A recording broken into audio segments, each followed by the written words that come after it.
విశాఖ వేదికగా 30వ సిఐఐ భాగస్వామ్య సదస్సు కొనసాగుతుంది.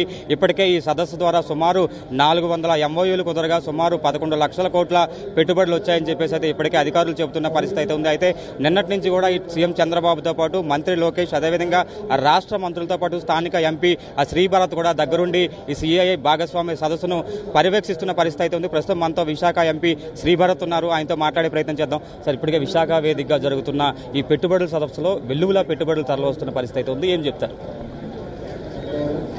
ఈసారి మేము తీసుకుంది ఏంటి అంటే ఇక్కడ తీసుకొచ్చి ఒక ఎక్సైట్మెంట్ క్రియేట్ చేయడము, ఒకటేసారి ఎక్కువ మంది ఇన్వెస్టర్స్కి మన మీద నమ్మకం సృష్టించడం 15 నెలల తర్వాత ఎందుకు చేస్తున్నామంటే 2024లో గెలిచినప్పుడు ప్రపంచంలో ఆంధ్రప్రదేశ్ పేరు చాలా దిగజారిపోయింది. ఫస్ట్ మనం సైలెంట్గా నమ్మిద్దాము, ఒప్పిద్దాము, కంపెనీస్ తీసుకొద్దామని పనిచేసాం.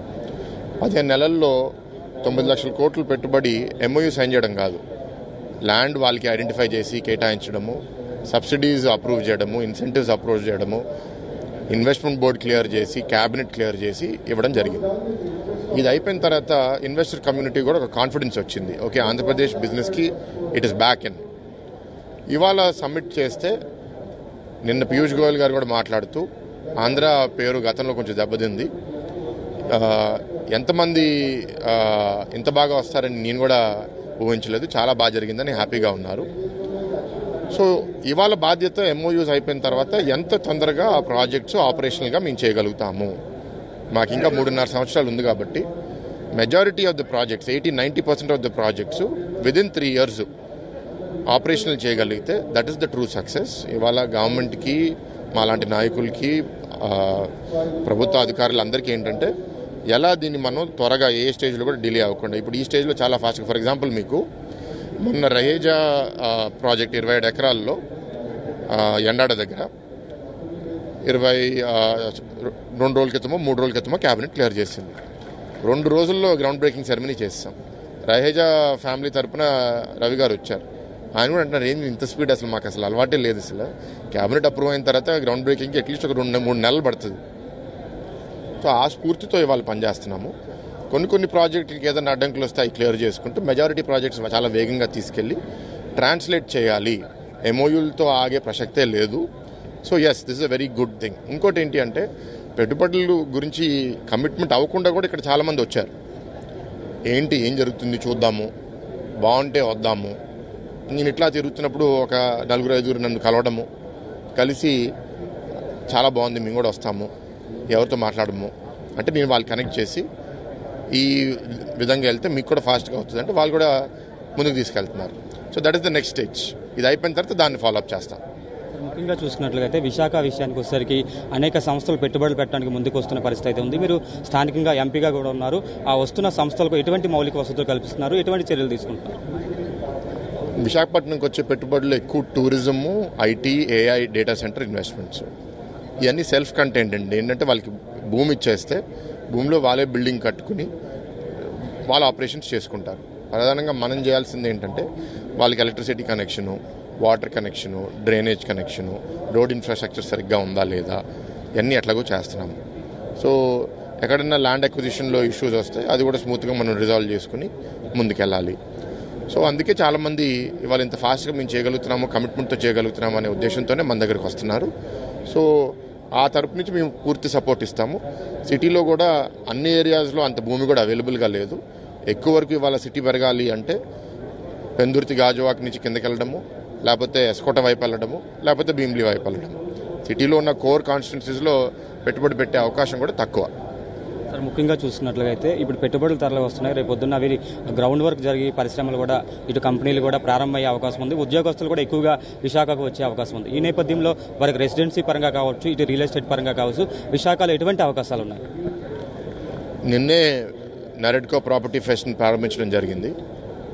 వాళ్ళు కూడా నరెడ్కో నాయకత్వము ఇట్లాంటి ఒక మంచి సదస్సు విశాఖపట్నంలో జరిగేటప్పుడు ఇక్కడ వచ్చే వాళ్ళకి ఇల్లులు కావాలి, చిన్న చిన్న కంపెనీస్కి సొంతంగా బిల్డింగ్ కట్టుకోలేరు కాబట్టి ఆఫీస్ స్పేస్ కావాలి, వాళ్ళకి మాలాంటి రియల్ ఎస్టేట్ డెవలపర్స్ కూడా ఇల్లులు, విల్లాసు, అపార్ట్మెంట్స్, ఆఫీస్ స్పేస్ కూడా తయారు చేస్తున్నాం. కాబట్టి ఇక్కడున్న డెవలప్మెంట్స్ అన్నీ మేము వాళ్ళకి చూపించదలుచుకుంటున్నామని పెట్టారు. మేము దాన్ని అయ్యన్న పాత్రుడు గారి ముఖ్య అతిథిగా వచ్చారు. మేము దాన్ని ప్రారంభించాము.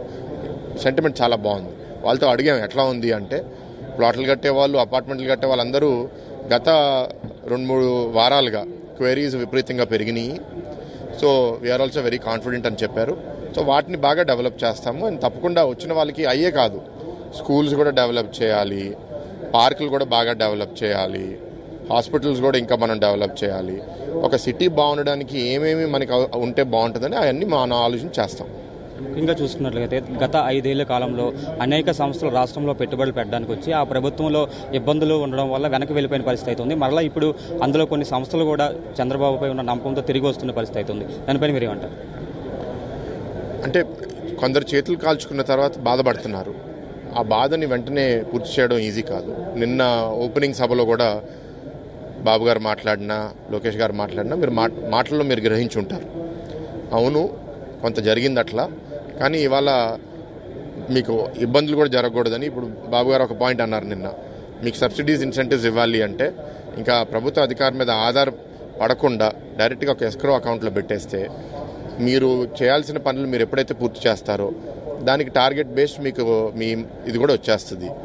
సో ఇట్లా నమ్మకం సృష్టించే విధంగా మనం ఎక్కువ నిర్ణయాలు తీసుకుంటున్నాము, స్పీడ్ పెరిగే విధంగా ఎక్కువ నిర్ణయాలు తీసుకుంటున్నాము. సో ఆ కంపెనీస్ కూడా ఏంటంటే ఎస్ ఇది మంచి ప్రభుత్వం అని తెలుసు, కానీ ముందుకన్నా ఇంకా చాలా ఫాస్ట్గా ఉన్నారు. గతంలో జరిగిన ఈ వైసీపీ కాలంలో ఉన్న ఇబ్బందులను అర్థం చేసుకుని దానికి కూడా మనం ఎట్లా ఎదుర్కోవాలని కొన్ని పాలసీస్ మార్చుతున్నారనే అవగాహన వాళ్ళకి రావడం వల్ల అందుకే ముందుకు వస్తున్నారు అందరూ. చూసినట్టు విశాఖ గ్రోత్ సిటీగా అభివృద్ధి చెందుతుందని చెప్పేసి అభిప్రాయాలు వ్యక్తమవుతున్న పరిస్థితి అయితే ఉంది. స్థానిక ఎంపీగా మీరు ఏం చెప్తారు?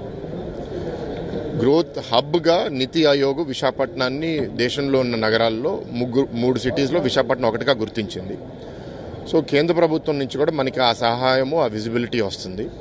ఎట్లాగో ఆంధ్రప్రదేశ్లో నాయకత్వం బాగుంది కాబట్టి అన్నిటికన్నా పెద్ద city Visakhapatnam, cosmopolitan city Visakhapatnam, ఇక్కడ ఐటీ ఇన్వెస్ట్మెంట్స్ తీసుకుని రావాలన్నా, టూరిజం ఇన్వెస్ట్మెంట్స్ రావాలన్నా ఇది చాలా సూటబుల్ కాబట్టి రాష్ట్ర ప్రభుత్వం కూడా చాలా ప్రోత్సహిస్తుంది.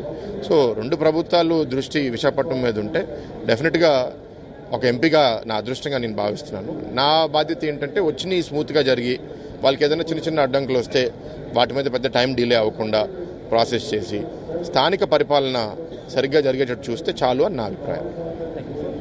ఇది పరిస్థితి. విశాఖ వేదికగా జరుగుతున్న సిఐఐ 30వ భాగస్వామ్య సదస్సులో అయితే ఆ పెట్టుబడులు వెల్లువలా తరలి వస్తున్న పరిస్థితి అయితే ఉంది.